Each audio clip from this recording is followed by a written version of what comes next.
ফুটবলে ভারতের বিপক্ষে জয় পেল বাংলাদেশ ২২ বছর পর।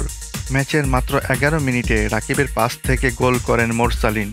তার এই গোলের লিড পুরো ৯০ মিনিট ধরে রেখেই ম্যাচ জিতে নিল বাংলাদেশ। সর্বশেষ ২০০৩ সালে এই মাঠেই সাব চ্যাম্পিয়নশিপের সেমিফাইনালে ভারতকে ২-১ গোলে হারিয়েছিল বাংলাদেশ। আগের ম্যাচে চোটের জন্য দলে ছিলেন না শেখ মোরসালিন। ভারতের বিপক্ষে একাদশে ফিরেই দেখালেন চমক। ২০২৭ এশিয়ান কাপের বাছাই পর্বে পঞ্চম ম্যাচে এসে প্রথম জয়ের দেখা পেল বাংলাদেশ।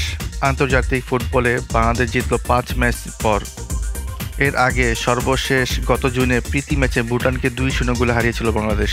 শেখ মোরসালিনের প্রথমার্ধের একমাত্র গোলেই উল্লাসে ভাসে জাতীয় স্টেডিয়াম।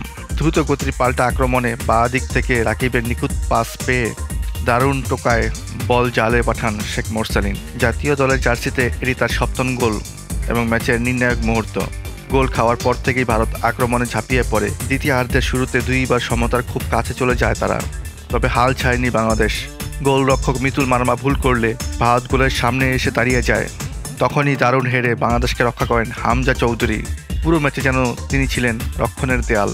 যদিও গোলটা করেছেন মোরসালিন, পুরো ম্যাচে সবচেয়ে বড় পার্থক্য করে দিয়েছেন হামজা।